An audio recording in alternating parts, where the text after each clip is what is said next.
Hello, good morning. Unit 13, lecture number 4. આપણે last લેક્ચરમાં ચુંબકીય બળના સૂત્ર અને કેટલાક એમસીક્યુની પ્રેક્ટિસ કરેલી. હવે સૂત્ર પર આધારિત આજે બીજા કેટલાક એમસીક્યુની પ્રેક્ટિસ આપણે ધ્યાનમાં લઈએ.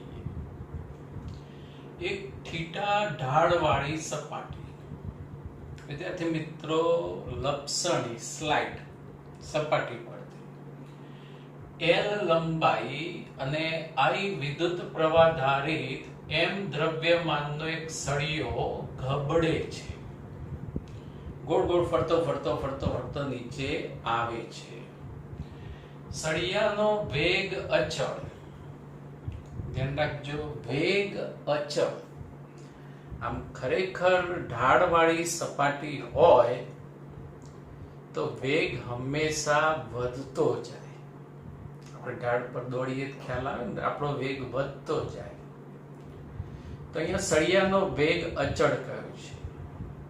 એટલે વેગ અચળ એટલે 11 સ્ટાન્ડર્ડ પ્રમાણે પ્રવેગ શું આવશે? શૂન્ય. રાઈટ. અને પ્રવેગ શૂન્ય તો પરિણામી બળ શૂન્ય. ઓકે. અને ચુંબકીય ક્ષેત્ર સદિશ બી ઉધ્વ દિશામાં હોય તો માનાંકમાં સદિશ બી ખાલી જગ્યા. સાચો વિકલ્પ આપણે પસંદ કરવાનો છે. પહેલા તો જે ઇન્ફોર્મેશન રે એની ભૂમિતિ 3 ડાયમેન્શનમાં સમજજો. આ ઢાળવાળી સપાટી, પછી આ એલ લંબાઈનો આઈ વિદ્યુત પ્રવાહ ધારિત સળિયો વી અચળ વેગથી નીચેની તરફ ગબડે છે. તો અહીંયા ચુંબકીય ક્ષેત્ર બી ઉધ્વ દિશામાં હોય તો બી નું મૂલ્ય કેટલું? તો વિદ્યાર્થી મિત્રો, પહેલા જ આપણે 2 ડાયમેન્શનમાં એટલાનો આડછેદ વિચારીએ તો આડછેદ આ રીતે આપણને દેખાશે. આ જે સળિયાનો સાઈડ વ્યૂ રહ્યો આ રીતે ગોળ આપણે દર્શાવીશું. હવે ઢાળના કોઈ પણ એક્ઝામ્પલ કે એમસીક્યુ માં પહેલા તો એક્સ અક્ષ એ ઢાળને સમાંતર લેવાની.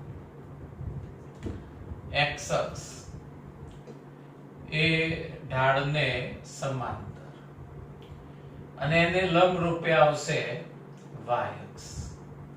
એક્સ અક્ષને લંબ રૂપે. હવે આ સળિયા પર લાગતા શક્ય બળો દર્શાવીએ તો સળિયાનું વજન બળ. હવે વજન બળ હંમેશા જમીનને લંબ રૂપે અધો દિશામાં હોય.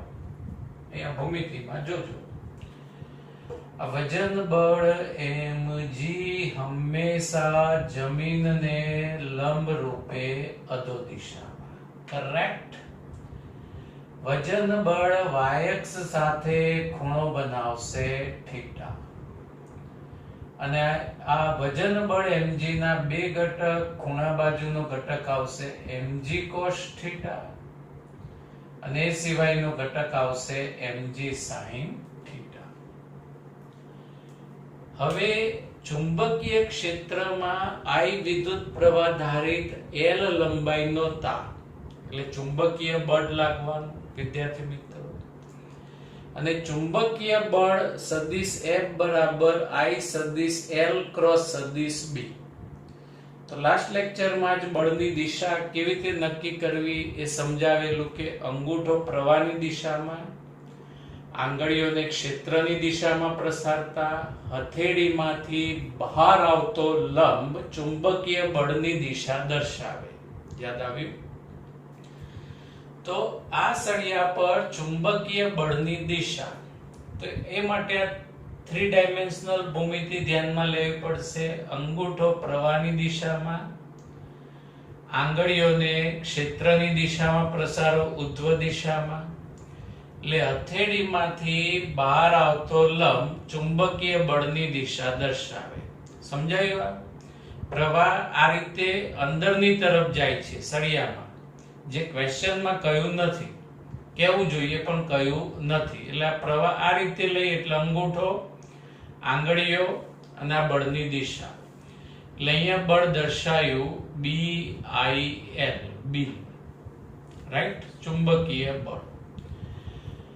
આ બીલના બે ઘટકો, ખૂણા બાજુનો ઘટક બીલ કોસ થીટા અને એ સિવાયનો ઘટક આવશે bill sine theta. Bill cos theta અને બીલ સાઇન થીટા.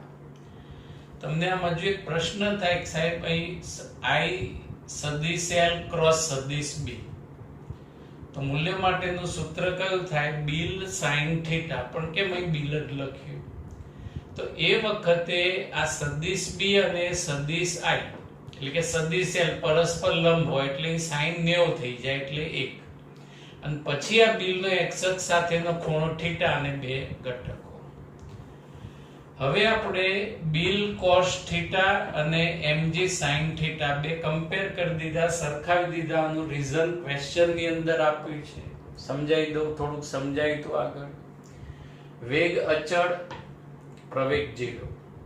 પ્રવેગ 0, પરિણામી બળ 0, અને પરિણામી બળ 0 હોય તો બળના x ઘટકોનો સરવાળો 0, y ઘટકોનો સરવાળો 0, z ઘટકોનો સરવાળો 0. તો અહીં બળના x ઘટકોનો સરવાળો 0 એટલે ડાબી બાજુનું બળ બરાબર જમણી બાજુનું બળ. એટલે bill cos theta is equal two mg sine theta.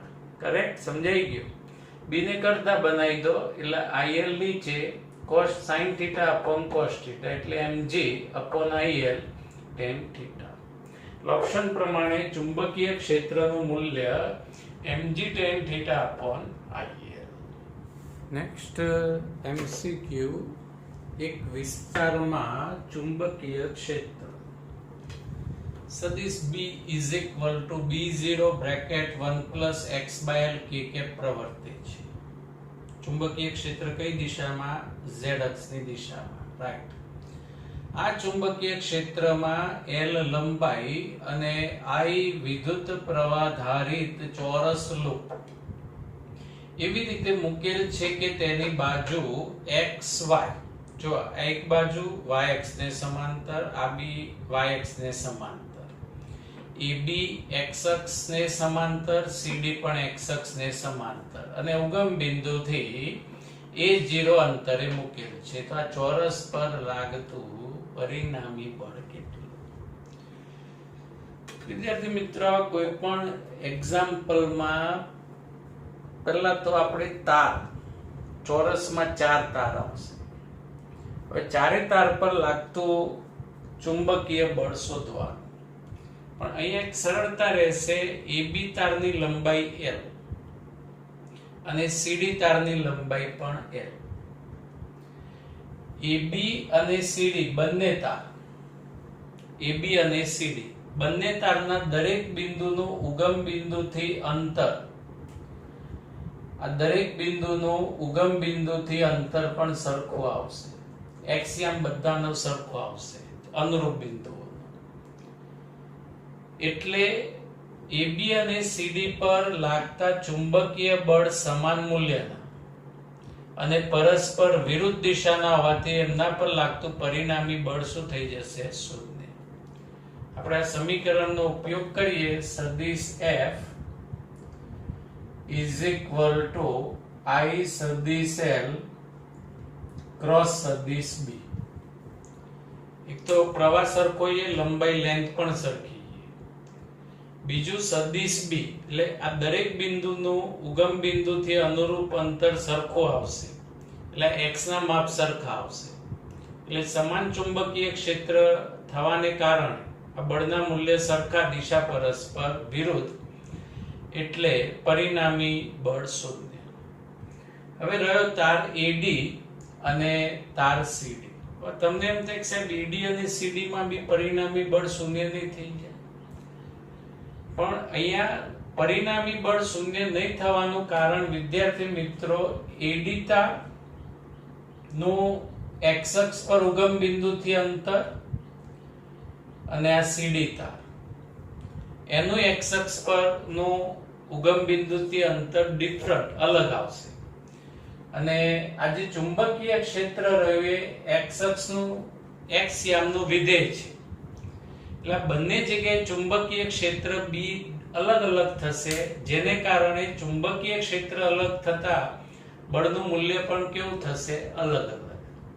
તો ચાલો આપણે બંને તાર પર લાગતા ચુંબકીય બળ સૂત્ર પ્રમાણે શોધીએ. ED બાજુ પર લાગતું બળ ED સૂત્ર સદિશ F1 I સદિશ L ક્રોસ સદિશ B. થિયરીનું સૂત્ર. I એમના એમ સદિશ L ની જગ્યાએ વિદ્યાર્થી મિત્રો પ્રવાહ નીચે જાય છે. આ જો નીચે જાય એટલે કઈ દિશા? ઋણ yx ની દિશા, એટલે L માઈનસ jk. સમજાય? સદિશ B ની જગ્યાએ B0 bracket 1 plus x, x ની જગ્યાએ A0 અપોન L, ILM ના અને cross k cap.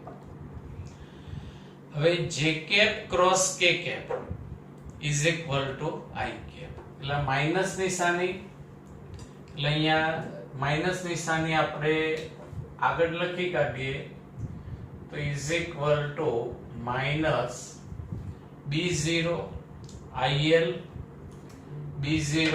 IL bracket 1 plus A naught upon L I cap લખી શકાય. અને વિદ્યાર્થી મિત્રો આ જે બળની દિશા રહી એ આ રીતે ઋણ x અક્ષની દિશા આવશે સદિશ F1.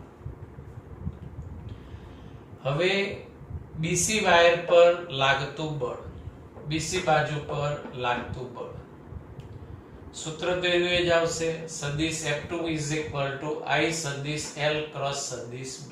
રાઈટ? I સદિશ L એટલે મૂલ્ય અને દિશા. પ્રવાહ કેમ જાય છે? આ ઉપર જાય એટલે અહીંયા L j કેપ. સદિશ B ની જગ્યાએ B0 બ્રેકેટ 1 પ્લસ, હવે x ની જગ્યાએ શું મૂકશો? તો ઉગમ બિંદુથી અહીંયા અંતર A0. રાઈટ? આ A0 અને પછી તારની લંબાઈ કેટલી આપી છે? L. તો BC ની જે અહીંયા x નું જે માપ રહ્યું, ઉગમ બિંદુથી અંતર રહ્યું, એનું માપ શું આવશે? A0 પ્લસ L ભૂમિતિ પરથી અપોન L અને એકમ સદિશ k કેપ. પદ વ્યવસ્થિત લખીએ તો B0 IL bracket 1 plus A0 by L, IL પદ બે પદના છેદમાં લખી દઈએ તો A0 by L plus L by L એટલે પ્લસ 1 અને j cap cross k cap clockwise સમઘડી દિશામાં એટલે ક્રોસ ગુણાકાર I કેપ. કરેક્ટ?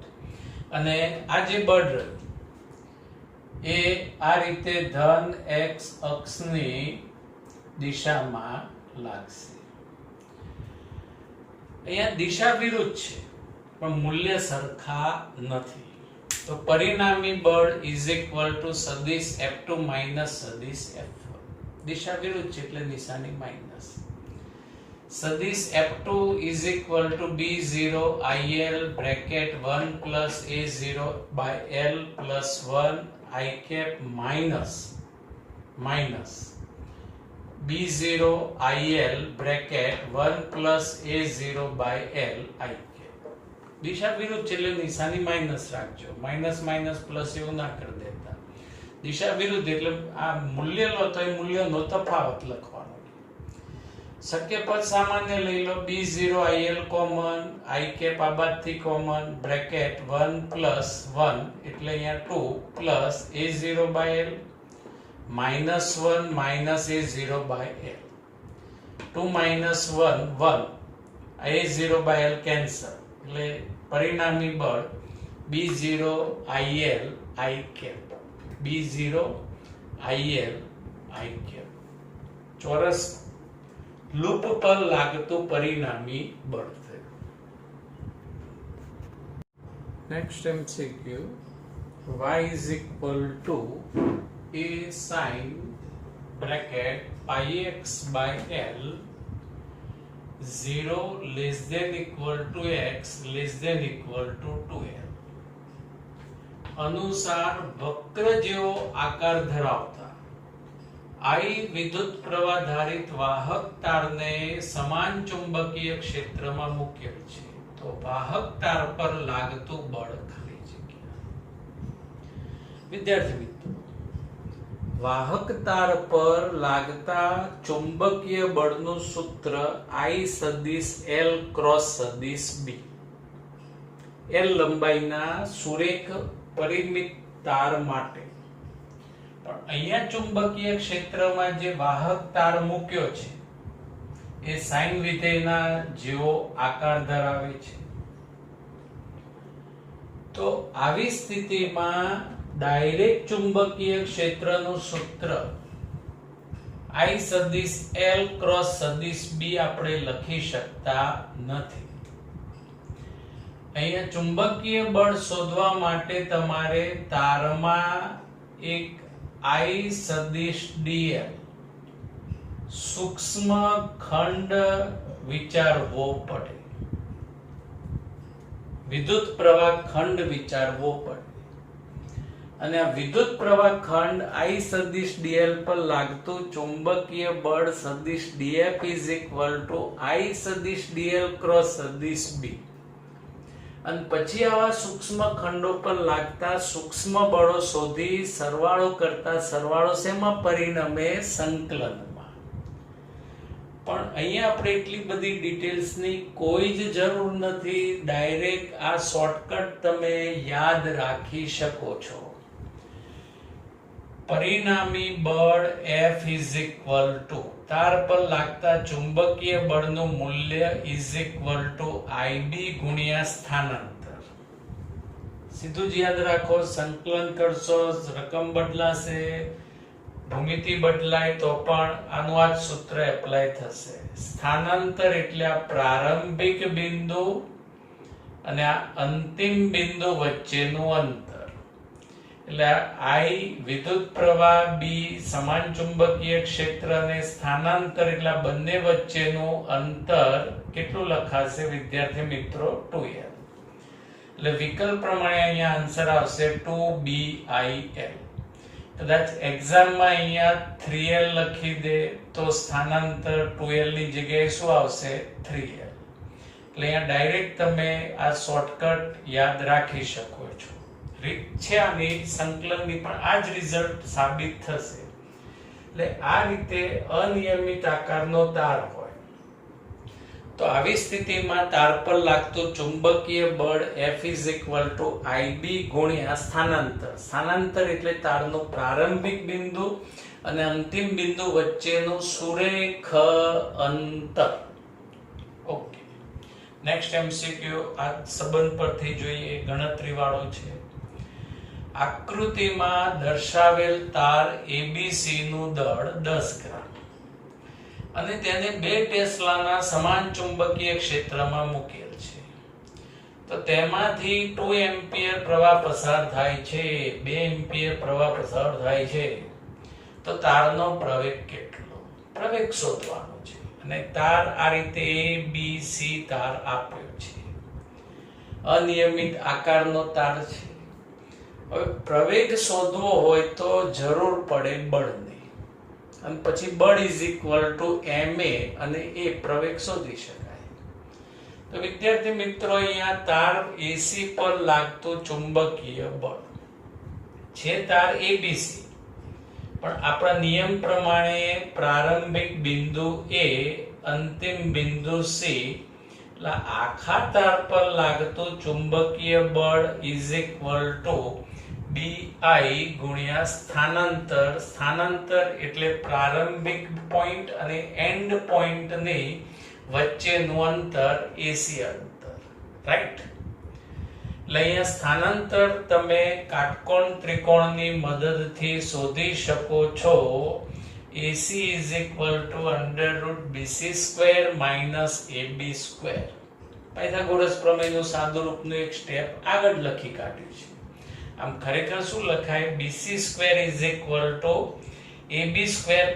AC² અને AC² BC² AB² વર્ગમૂળ લઈ લો.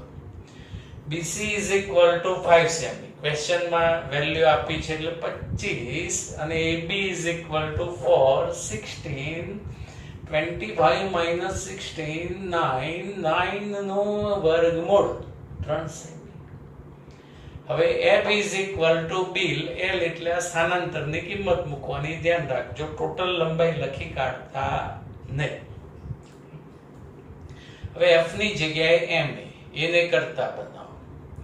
B ચુંબકીય ક્ષેત્ર 2 ટેસ્લા, વિદ્યુત પ્રવાહ 2 એમ્પિયર, L 3 સેમી 3 ગુણ્યા 10 ની માઈનસ 2 ઘાત મીટરમાં, અને M દળ 10 ગ્રામ 10 ગુણ્યા 10 ની માઈનસ 3 કેજીમાં, એટલે સાદુરૂપ આવશે 12 મીટર પર સેકન્ડ સ્ક્વેર પ્રવેગ.